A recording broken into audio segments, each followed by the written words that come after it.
Hello, Marcia Cavanaugh. Thanks so much for joining us. Well, these days, there are only two stories that could have pushed a pandemic out of the top headline spot: a hurricane and a presidential election. This week, we faced the approach of both.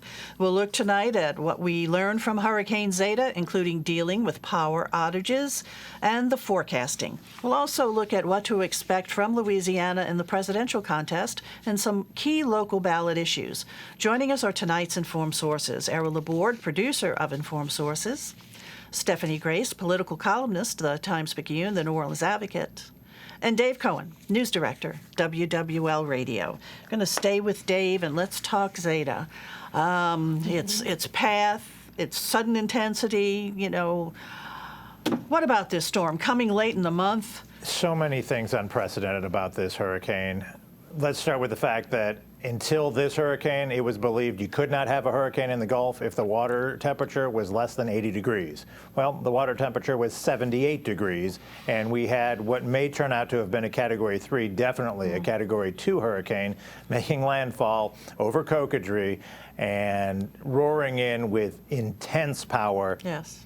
And the damage from the coast up through the city into Slidell, through Mississippi and Georgia, it's just unimaginable at this time of the year. It's so rare to see an October hurricane, let alone a late October hurricane. And that's why I think most of the forecast models, the National Hurricane Center, and almost every meteorologist thought this was going to be maybe a strong tropical storm, maybe a Category 1 hurricane. And everyone was talking about, oh, we got that, no problem, we can handle that. We will have, some issues, some wind damage, but it's not going to be a major deal. It'll come in, it'll go out, and we'll resume life as normal. Well, without warning, it rapidly intensified once it got over the Central Gulf, despite the waters not being that warm, and despite there being what they thought was going to be wind shear from the cold front coming down, and despite what they thought was dry air filtering in, this hurricane just said, no, I'm going to ramp up, I'm going to get stronger, and I'm going to do something that y'all had no expectation of, and that's what it did. And now we're talking about days or weeks of cleanup, restoration, and this one's going to be a case study of trying to determine, and of course it happened in 2020, how did this happen the way it happened? And again, it always begs the question that the Hurricane Center has had for all time: why can't they get the intensification forecast right? Right. I was listening to the weathercasters, and they were really astonished that this thing was intensifying as it got closer to the coast. The forecast was it was supposed to lose some of its punch when it went over the Yucatan Peninsula and then get a little stronger in the southern Gulf of Mexico where the waters are warmer. But they thought by the time it got closer to the Louisiana coast, because the water is shallower, because we've had a series of cold fronts, that it would lose some of its punch and it would be a weakening storm. No. The closer it got to Louisiana, the better organized it got and the stronger it got. And while they measured top sustained winds, the hurricane hunters did at 110 miles an hour shortly before landfall in Cocodrie. They're looking at the wind damage now along the coast to determine if maybe they just did not catch some winds that were over that. We know we got gusts well over 120 miles an hour down along the coast and as high as 100 miles an hour in the metropolitan area. So, I guess it doesn't really matter when it's all said and done if it was a 2 or a 3. What matters is lots of people are suffering now. Really, Dave, and it was a pretty scary night for a lot of us. Dave, we've had lots of hurricanes to go nearby over the years. Seldom has there been the eye of the hurricane pass over. Where does this stand? How many have we had with the eye passing over the city? Well, the last time was in 1965 for Hurricane Betsy. A lot of people didn't realize that the eye of Hurricane Betsy did come right over the metropolitan area, but according to the National Hurricane Center, you look at the track, and it did. So 65 was the last time. Before that, it was 47, and then you got to go way back before they were even naming storms to find an eye that passed over New Orleans.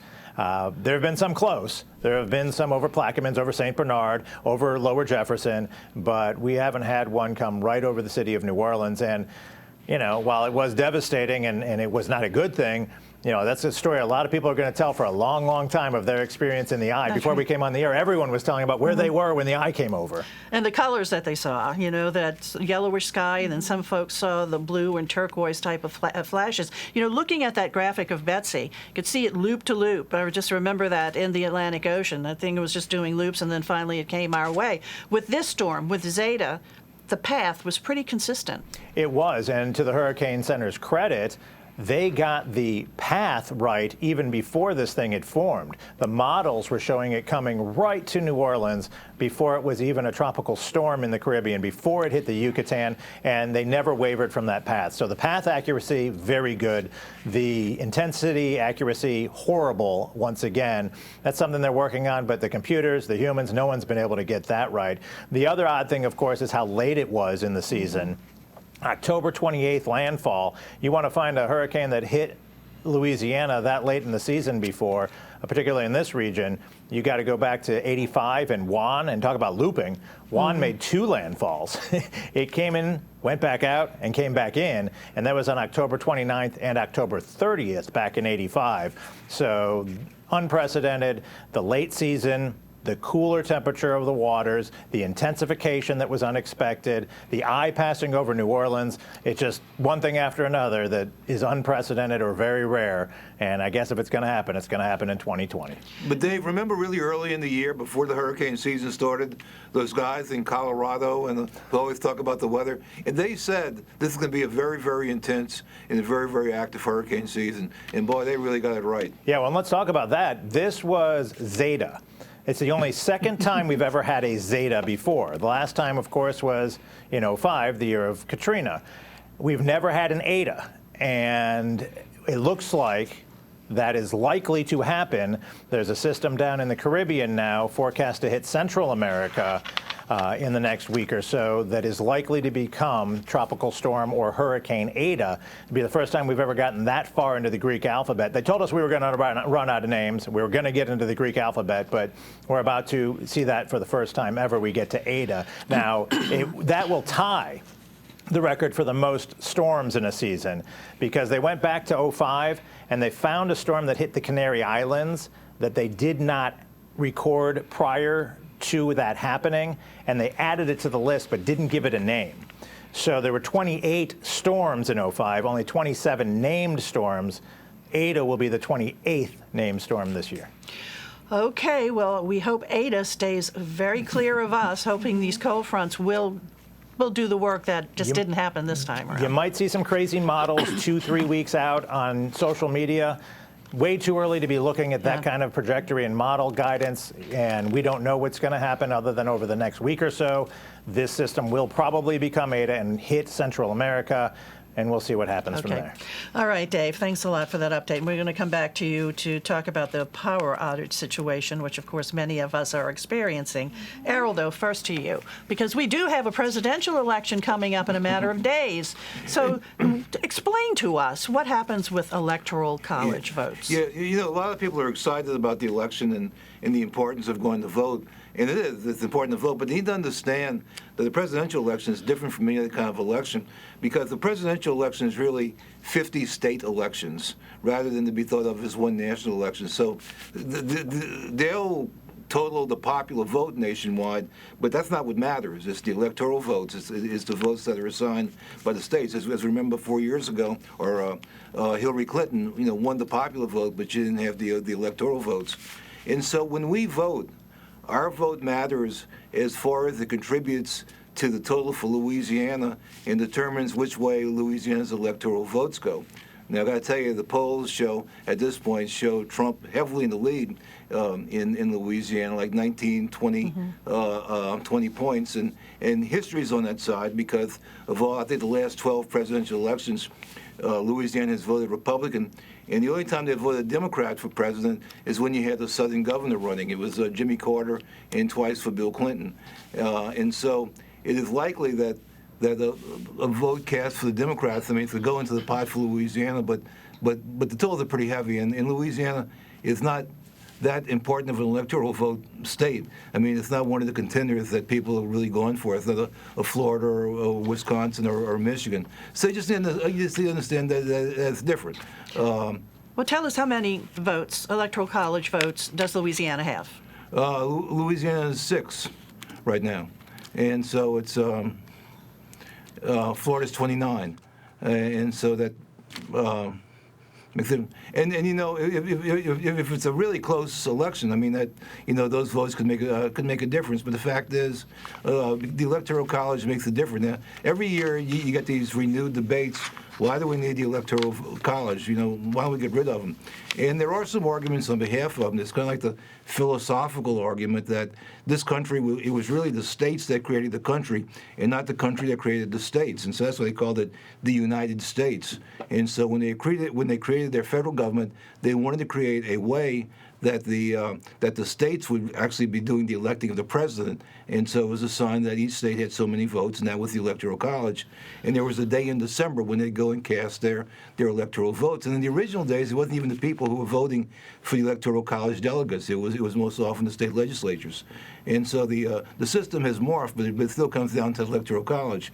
If you didn't have the Electoral College, for good or worse, if the winner was determined by popular vote, and that would mean every vote would, be counting, it would make the cost of running for president a lot more expensive because you'd have to reach every person. Now it is, for better or worse, campaigns can kind of pick or choose which states they need to concentrate on, and they tend to concentrate on the ones with that are on the border, especially if they're high electoral votes. In other states like Louisiana, especially the southern states, which tend to be fairly solid Republican and don't have the same amount of electoral votes, usually don't get as much attention. Okie doke.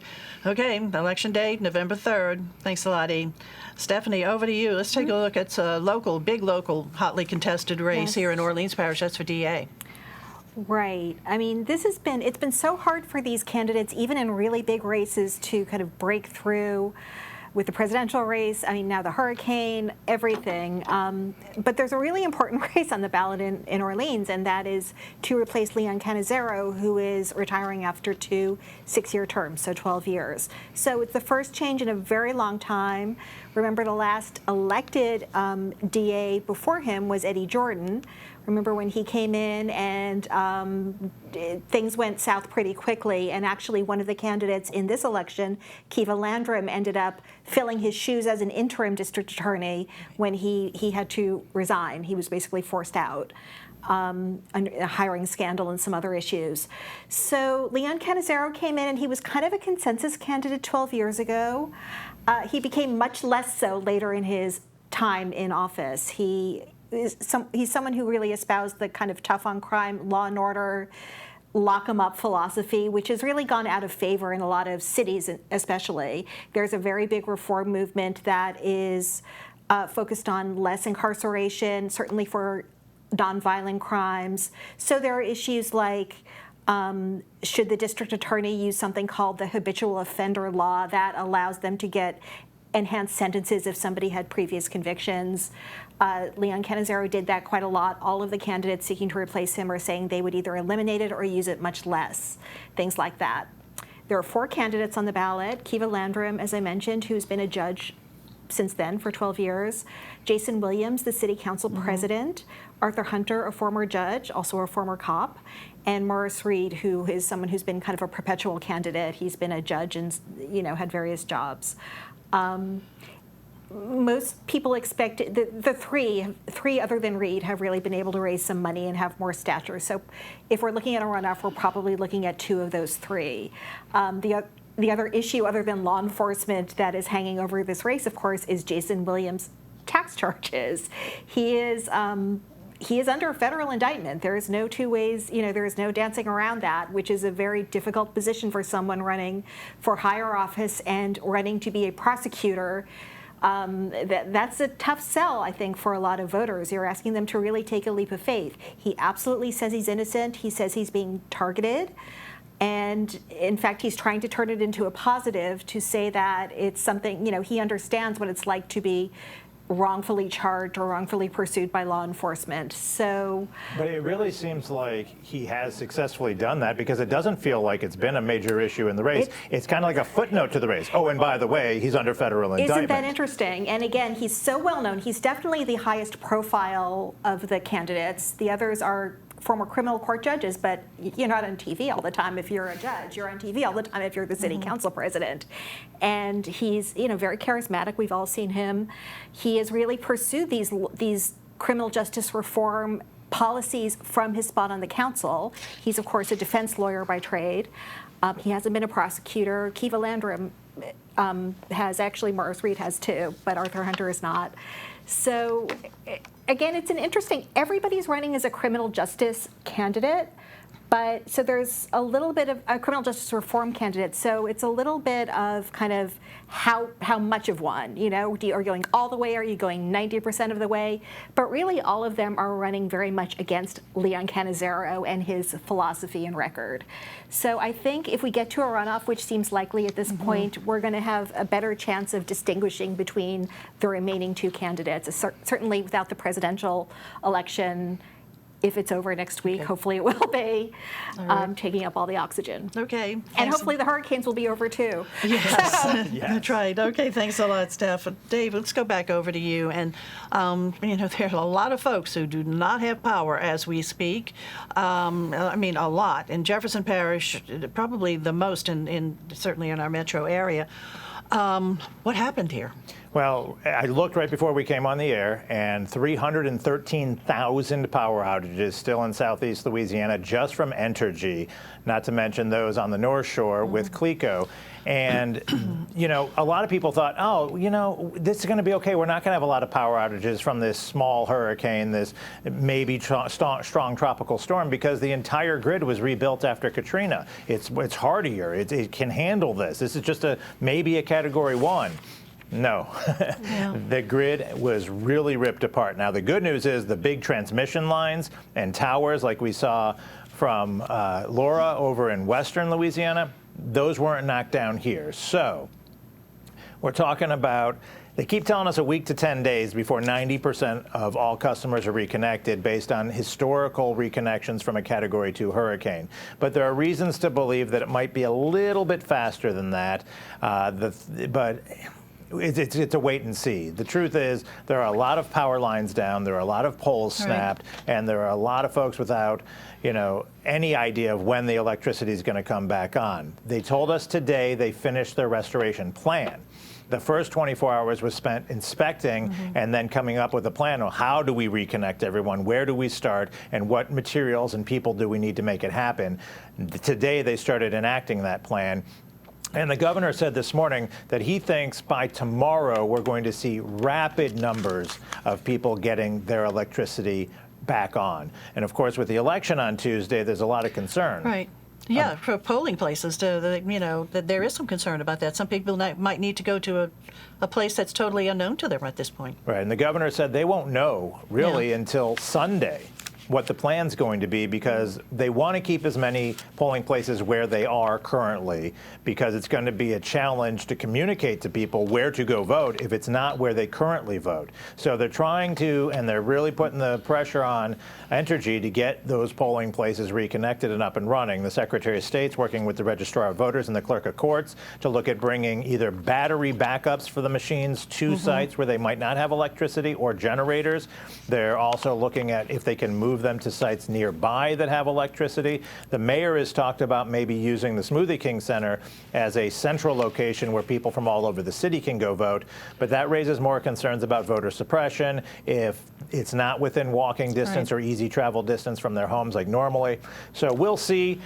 Stay tuned for announcements, is what they've been telling us. One thing they have said is that if a polling place is moved, they will station a person at that place to redirect people. So. Okay, and then as far as Entergy is concerned, I know I received a text as an Entergy customer that by 10:30 tonight I will receive an estimate as to when my power will be restored. Yeah, right now if you go to the outage map and you click on the little diamond closest to wherever you live or work, it will tell you their general estimate of 7 to 10 days to get 90% of people reconnected from a Category 2 hurricane. That's because they didn't have the restoration plan done yet. Entergy has said by tonight, tomorrow at the latest, they do plan to give neighborhood by neighborhood estimates on the site of when power will be restored. But this is so frustrating for so many people because not only are you losing all the food in your fridge, and are you struggling with not having your internet, with all of us working from home now, and not having your television and so much more, but now we're looking at people are trying to use portable generators to power at least the fridge or maybe a window unit air conditioner, which thank God we actually don't really need now. Yesterday maybe, today not so much. But gasoline. The gas stations don't have power, and they can't pump gas when they don't have power. So. Yeah, it's all a real big challenge, and you know, we just have to. It could have been far worse, I guess, across the board. If that storm had been a slow mover, it would have done probably a lot more damage. So it's a good thing it sort of galloped out of here. Yeah, more than 75% of all people in southeast Louisiana, that's both sides of the river, both sides of the lake, lost electricity in this one. A big one. We're going to have to move on. Okay. Can you make it real quickie? Go ahead. Okay, yeah. Let's move on to Stephanie to take a quick look at other elections coming up this Tuesday as well. I was just checking my phone to see if I got a text like that. I did not. A lot of elections, again, the further you go down the ballot, the harder it's been for people to get attention. In Orleans, the entire school board, a whole lot of judges, civil and criminal. There's a Supreme Court race. There's a vacancy. Chief Justice Burnett Johnson is retiring, so there's a race to replace her. In criminal court, it's interesting. There's actually a slate of candidates called Flip the Bench. So as I was talking about criminal justice reform earlier, that's playing out in the district attorney's race. Also, some of these judgeship races at different levels: magistrate, juvenile, criminal. So there's been some outside money coming in to support that because it really is a national movement that's had a lot of success in other cities. So that's something to watch. A lot of contested races, more than usual for the bench in Orleans. A few other things. There are 7 constitutional amendments. The first one's on abortion, so that's a real hot button one. It would not necessarily change the law. If this is all anticipating what the conservative Supreme Court will do if it overturns Roe v. Wade and the decision gets kicked back to the states. There already is a law in the books that says abortion would be illegal in Louisiana except in the case of the life of the mother. This would put something in the Constitution that said that there is nothing in the Constitution that a judge should interpret as allowing abortions, which is pretty much how abortion was legalized in Roe v. Wade nationally. So that's a hot button one. Every parish is voting on sports betting. That's not a constitutional amendment, it's local option. But if your parish votes yes, that means the legislature will set up a system, decide where sports betting will be available, what the tax rate will be, things like that. So that's an important one. Even if your parish approves, it won't be anytime soon. Exactly. That you could go place a sports bet legally in Louisiana. It is just yes or no, should there be sports betting, and then hand it back to the legislature for them to sort out who wins and who loses, basically. Inspector General in Jefferson Parish. That's a big one. It's a millage renewal, which is usually not that big a deal, but basically if this millage is not renewed, the office will have no funding. So if you believe there should be an Inspector General in Jefferson Parish and it should be funded, that's your vote there. Okay, and then how many amendments? 7 constitutional amendments. Most of some of them very technical. Some of them have to do with Amendment 5 is one a lot of people are watching. That would allow localities to negotiate tax breaks with big industry. There's a lot of opposition to that because the feeling is, that's been used to kind of defund some local services and So it would be a good idea to read up on these amendments before you enter the polling booth. There are some good guides, the Public Affairs Research Council, Council for a Better Louisiana, various media organizations. So do read up because you're not going to be able to figure it out in the voting booth. The League of Women Voters, I think, also has it on their site as well. Okay, Steph, thanks a lot. Errol, let's go over to you. We've just been through a hurricane, and how did the media cover it? First, let me qualify one point from a previous segment. Louisiana has 8 electoral votes. Right. Okay, it used to have 10, and then it went down from 8. And there was speculation after Katrina maybe one day it would go down to 6, but right now we're at 8. Overall, I think the media did a good job, and Dave always pointed to WWL radio because being the 50,000-watt giant. I mean, hurricanes rely a whole lot on radio, especially if people have to evacuate. And I thought y'all did a very good job. You're watching television, and the graphics that are available now are just amazing. There's so many things out there, and the things that they can project, like at 3 hours from now, how much rainfall there's going to be in a particular neighborhood. So I think that's really good. Some things, you were talking about the reports that there's going to be 150-mile winds, whatever it is. I think that really scared people, and who didn't understand that they weren't necessarily talking about there'd be 150-mile winds when it reached their house or something. That quite often it was talk like right as they crossed the land. I just think that needs to be qualified and made a little bit more cautious. The other thing I think is becoming a more important part of coverage is the reliance on apps and websites. Mm-hmm. A couple of television stations kept on saying, if we go out of power, go to our app. I mean, you can go to your iPhone now and watch television. I personally found that kind of assuring because in the past you're watching something on TV, electricity goes out, you have neither lights nor the television coverage. So I thought that was pretty good. But I think the real heroes are the guys who are in the planes out there, in the hurricane spotter planes, and flying those patterns. And it was amazing how quickly they were able to get the information from the plane to our television screen, and show how the hurricane had moved and how the distance had changed. So I mean, overall, I think it's good for something that's just kind of totally unpredictable. As Dave was pointed out, there's still things we can't do, but those who remember the early days with Nash Roberts standing for a weather map with his grease pen, okay, right. Doing the best he could, but a little different. I mean, the newsrooms have been working hard on this because this is seventh time that we were in the cone and we got it this go round. But each time they're out there trying to cover it. It's so rare these things make landfall during the day. So we had some of the more dramatic video this time around because there was still daylight, and the eye passed over while the sun was still up. So I think that made it a unique media event as well. It was. It was just really a unique thing to experience. All righty, guys. Other stories. There were other stories that happened round table, just about 20 seconds each. Dave, let's start with you. The Pelicans hired a new coach. Many people kind of missed that. Stan Van Gundy will now be the coach of the New Orleans Pelicans and attempt to bring them back to the playoffs. Errol, going to move it on down to you. Of course, Saturday's Halloween. Next day is All Saints Day. And All Saints Day, that's a holiday all around the world. But in New Orleans, it's taken a bit more seriously. People go and visit the cemeteries. It used to be there'd be people out on the street corners selling mums. And people still do that. And we got some beautiful cemeteries. And so it's a tradition that still is a little bit stronger in New Orleans than in most other places. Yeah, it really is. It's a beautiful tradition. Stephanie.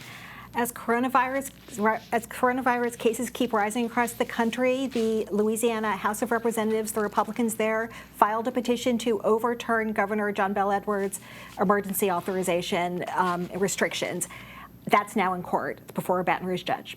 Okay. And Dave, let me jump over to you. Orleans Parish 3.3, phase 3.3, that's been delayed. Yeah, it's not happening. The mayor indicated early in the week that even without the hurricane, she wasn't sure that they had planned well when they decided to go to 3.3 and allow people to go inside bars for the first time again on Halloween. So now she's saying because of the hurricane and because there was less testing the last couple of days, they're delaying 3.3 until sometime next week. Okay, guys. Thanks a lot for being here. Thank you all for joining us. See you again next week for Informed Sources. Have a good, safe, happy Halloween. Good night.